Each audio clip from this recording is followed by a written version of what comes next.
I still had to reach Barry at the cabin, but at least I was out of the woods.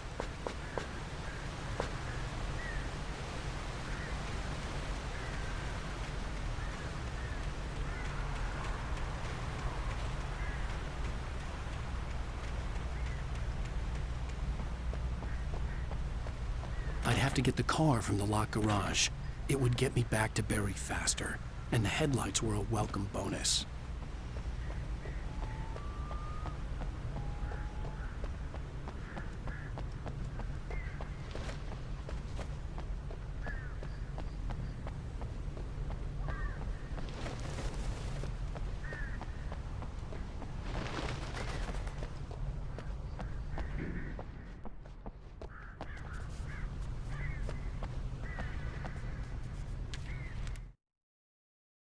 The FBI agent's command froze me in place. I considered surrender. It was all falling apart anyway. I could give in, let someone else deal with it, but it felt all wrong. Call it instinct, his posture, the way he held the gun. He was no friend. Shots ringing in my ears, I leaped for the hole in the fence and stumbled into the darkness beyond.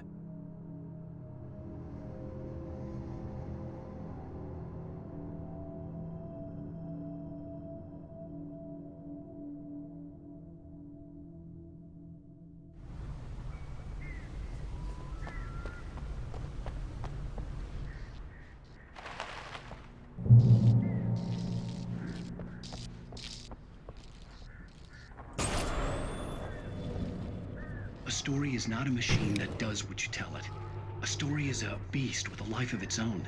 You can create it, shape it, but as the story grows, it starts wanting things of its own. Change one thing and you set off a chain reaction of events that spreads through the whole thing. The characters have to be true to themselves. The events need to follow a logic that fits the story. A single flaw and the magic is gone. The story dies. Alice dies. You can nature and yourself.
The flare gun was probably the best weapon I could imagine against the dark things I was facing.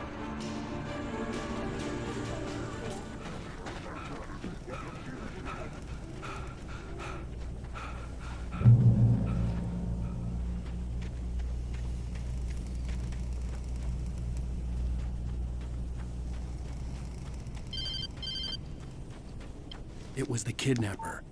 You son of a bitch! Where's my wife? Enough horseplay, Wake. You deliver the manuscript, and you can have your woman back. Simple as that. I don't... Listen. I'm gonna need time to finish it. I still need to write the ending. I need a week. Not done? I need a week. 2 days. The old Bright Falls coal mine is nearby. You can find it easy, city boy. The main building, there at noon. You bring the manuscript, you'll get your wife. Not, well, get me? Yes, I get you.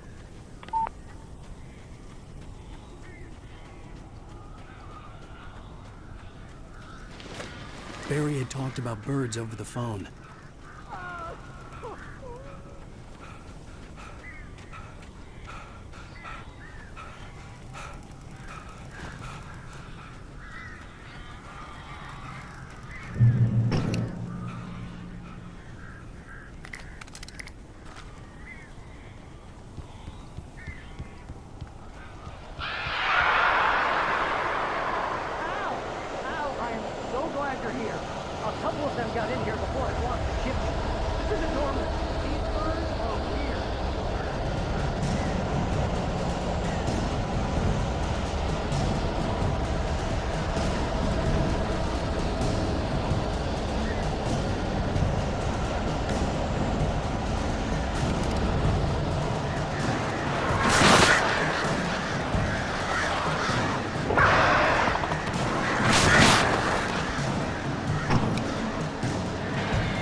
They're gone!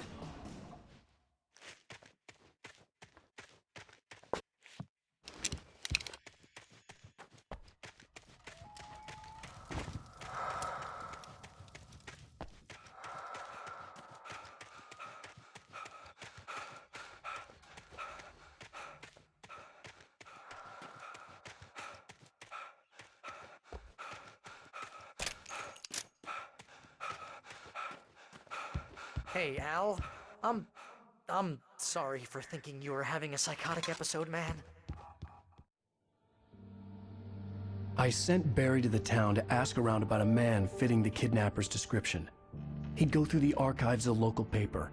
Perhaps he could learn something. Anything about the island and the cabin that had disappeared. The man wanted a manuscript.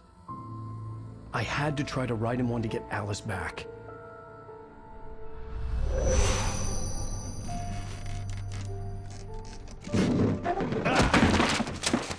For me, the supernatural had always been nothing but a metaphor for the human psyche, a tool to use in writing fiction. Now, it was happening for real, and I couldn't put a single word on paper.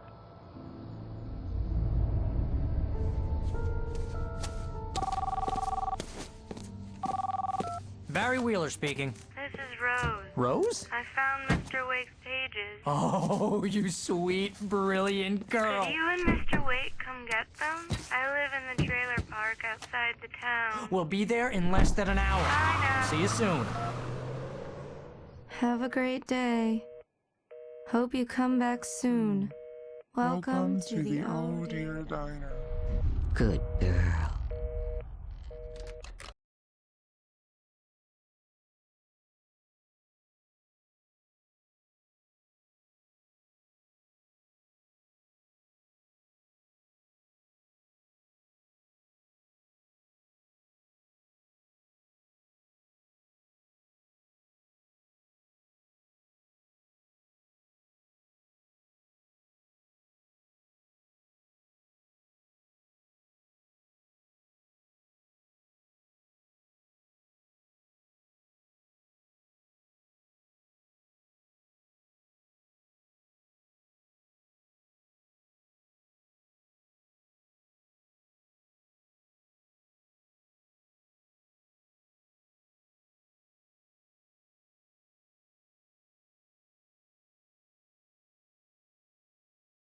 Help me. Alice? You'll do exactly what I say if you ever want to see your wife again. I can't tell anyone except my agent Barry. Damn it, Barry, they'll kill her. You're my best friend, and I'm worried that you're not right in the head. The ransom is a manuscript I supposedly wrote that's coming true before my eyes. It happened just the way it was on that page. So dark. I have found only a few scattered pages. I want the entire manuscript. The deadline is in 2 days. I found Mr. Wake's pages.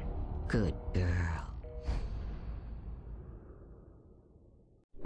How the hell did she get her hands on the manuscript anyway? I don't know. She's resourceful. I told you you were too hard on her. Listen, I found out all sorts of interesting stuff while I was digging around. Yeah. Mr. Wake, it's Sheriff Breaker. We have an FBI agent here, Agent Nightingale. FBI? He's anxious to see you. You'd better come to the station. Okay, I'll be right over, Sheriff. Let's make this quick, huh? Help you folks? Name's Randolph. I'm the manager. We're looking for Rose. Works as a waitress down at the diner. Rose, sure. Nice girl. Who wants to know? I'm Alan Wake. The writer, huh? I heard on the radio you were visiting. Well, I'll show you her trailer. That Rose, she's a nice girl. Always pays her rent on time. As I was saying, Al, I found all sorts of weird stuff from the local newspaper's archives. This place is crazy! Disappearances, mysterious deaths, urban legends come true, and get this, most of this stuff takes place around Cauldron Lake. Well, you ain't wrong, mister. The Indians thought the lake was a doorway to the underworld. I'm the God-fearing type myself. I don't hold with that sort of thing. Yeah, okay. Anyway, there was an island there owned by a guy called Thomas Zane. Now, some of the articles I found about him make him out to be a famous writer, but I ran a bunch of searches, couldn't find a single thing he wrote. Zane was heavily into diving, so much so that the place came to be called Diver's Isle. But the volcano under the lake erupted in 1970, and Zane went down with the island. Yeah, how about that? It was there in the morning, as if it had fallen from the sky. But it would take a tornado to lift something like that. We're damn lucky it didn't crush any of the trailers.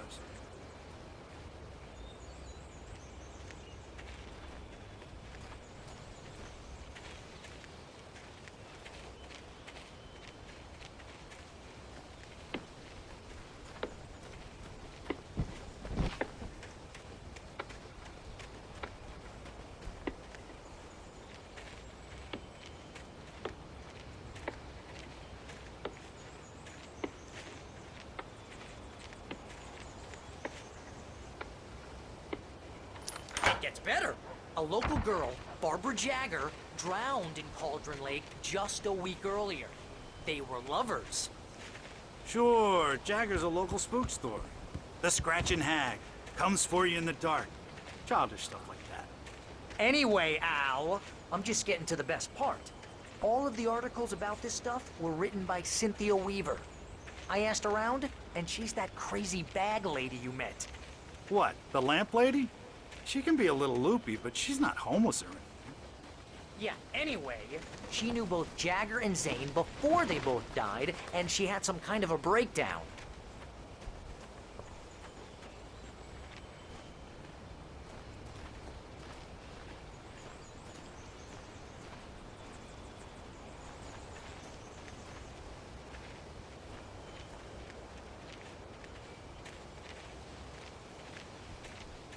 Well, mister, this here's Rose's trailer. You mind me asking what you want with her? We're just here to talk to her, pal.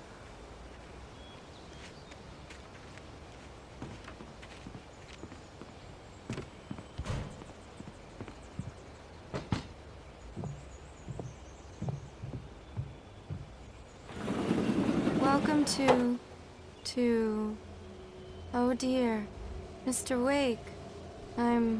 I'm so glad you're here. Rose, you have my manuscript? Oh. Oh, yes. Yes. Please, come in. Hey, this is really good. Rose, Yes, my manuscript. I really need it. I understand. I know what you need. A muse to inspire you. Oh, for Barry. She doesn't have anything. Yeah, hey, Al, what's... Oh... Barry! What? What?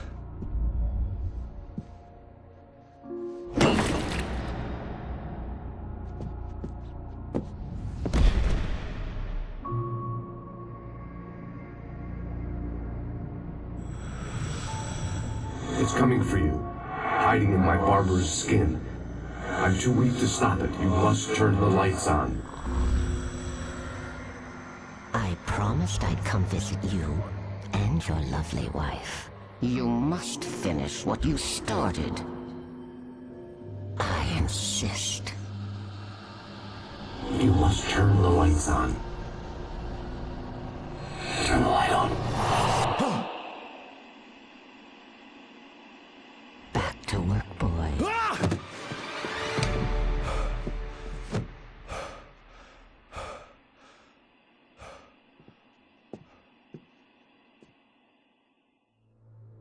I felt nauseous, hungover. Only anger kept me going.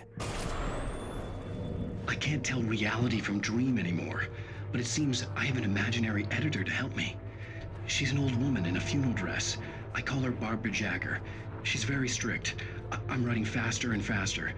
My manuscript is being heavily revised. The edits are getting very aggressive, and each day there's less of me and more of her.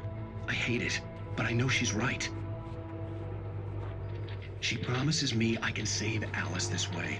She knows more of this than I do. About the complex incantation I'm attempting. About this place. She's worked with another writer under similar circumstances, Thomas Zane. The genre of the story seems to be shifting. It's turning into a horror story. I'm getting close. I can feel it.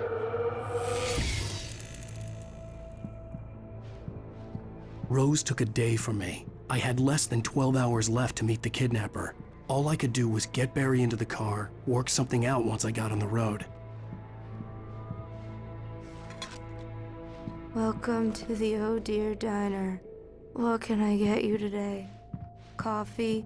I couldn't work up much hate for Rose. Something had used her to get to me and left its mark. First refill is free. Milk and sugar on the counter there. Would you like to hear today's specials? My gun and flashlight were gone. I'd have to find a way to get Barry into the car as quickly as possible. There was no time to waste.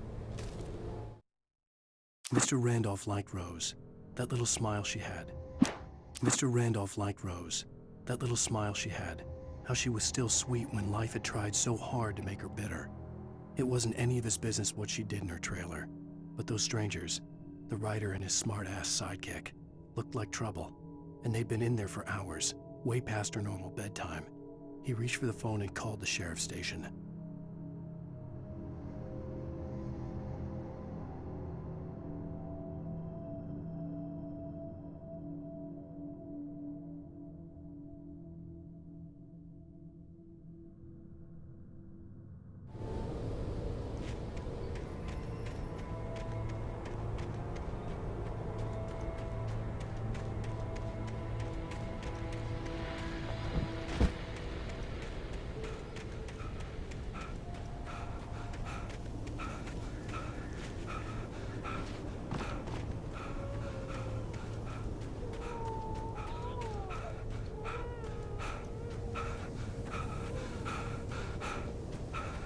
You're gonna get it now.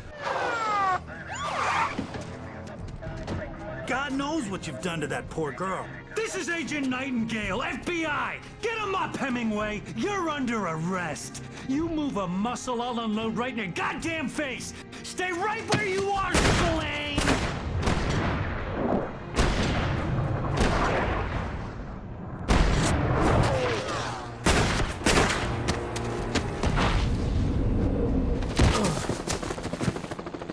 What are you? I'm standing right here, you goddamn maniac!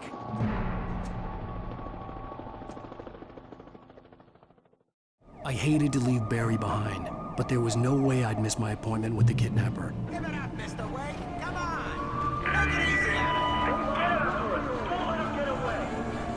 Move it, move it, move it. Don't let him get away.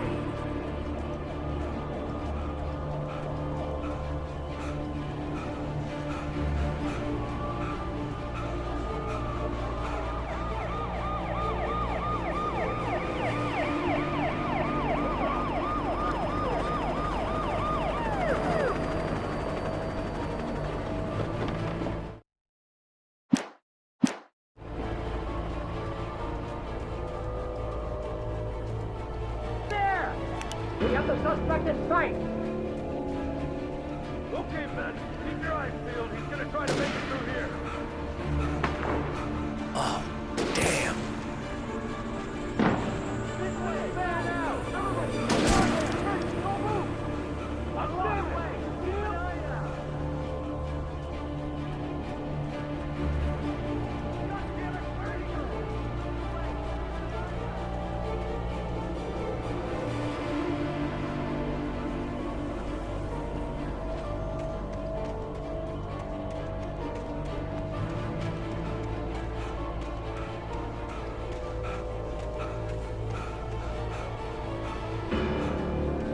He's gone. Come on, guys. We need to head him off. For decades, the darkness that wore Barbara Jagger's skin slept fitfully in the dark place that was its home and prison. It was hungry and in pain. It dreamed of its nights of glory when the poet's writing had called it from the depths and given it a brief, terrible taste of power and freedom. The rock stars had stirred it from the deep sleep the poet had sunk it back to in the end. When it sensed the writer on the ferry, it opened its eyes.